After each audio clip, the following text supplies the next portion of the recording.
Must visit Toronto, Canada, a beautiful city. Mga kaibigan, isi-share ko lang po sa inyo ang downtown Toronto. Tara, samahan ninyo akong mamasyal dito para makita po ninyo ang Toronto. Ito na po ang Toronto. Maganda po rito. Kung gusto po ninyong mamasyal dito sa Canada, pumunta po kayo dito sa downtown Toronto. Napakaganda po mga kaibigan. Dito po. Dito po sa loob ng Union Station. Napakalawak po ng Union Station. Ayan, nandito na po sa labas. Araw po ngayon ng Sabado, August 3 dito mga kaibigan. Long weekend, kaya nakapasyal po kami dito ng anak ko. Ayan, napakalaki po ng Toronto. Napakagandang, marami po mga tourist na namamasyal dito. Ayan, mga kaibigan,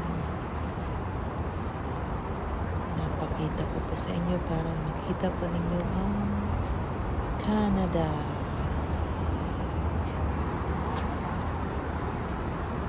Isipan ko pong mag-vlog, kaya ayan,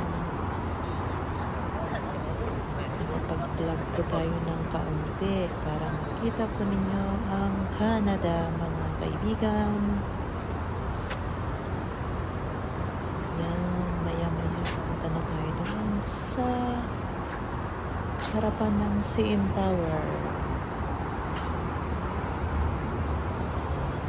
Diyan po ang laging naglalaro ng hockey game. Dito na po tayo sa harap ng Rogers Center. Sa Rogers Center naman po, dyan po ginaganap ang Blue Jays. Ayan po, yung mataas na yan. Yan po ang CN Tower.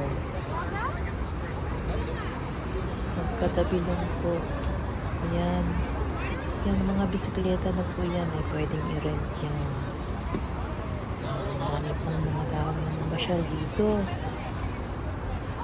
Maya-maya niyan, maraming tao na po yan. Ayan, nakapag-vlog po tayo. Masyal po kami dito ng aking anak kasi gusto niya pumunta sa Ripley's Aquarium.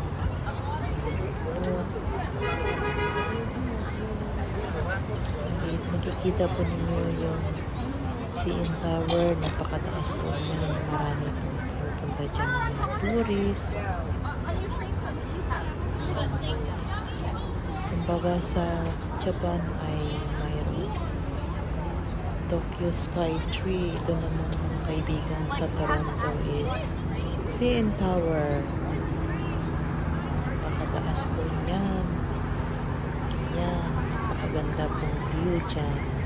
Kaya kung napasyal kayo dito, pumunta po kayo ng CN Tower.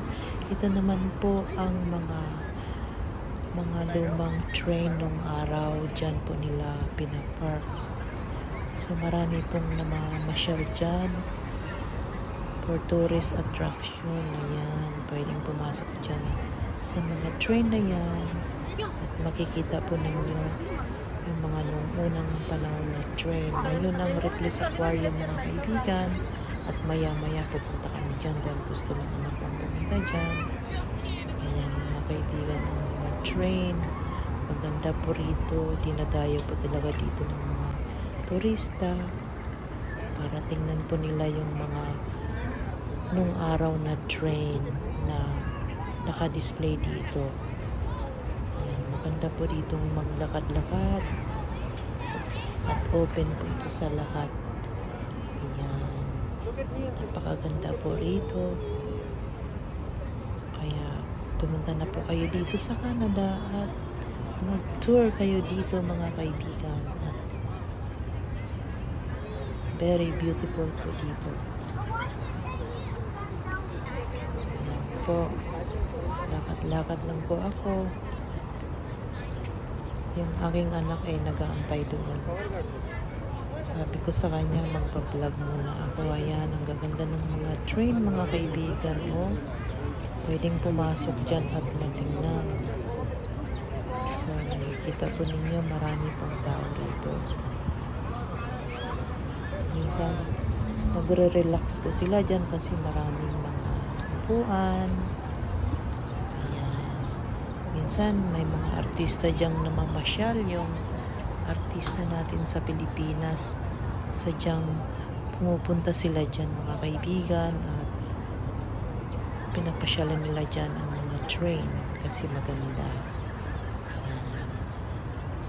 Lalakad ako dito, mga kaibigan. Maya-maya niyan, pupunta kami sa Ripley's Aquarium.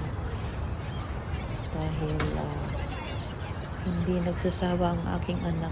Taon-taon pumupunta kami doon, mga kaibigan. Kasi maganda.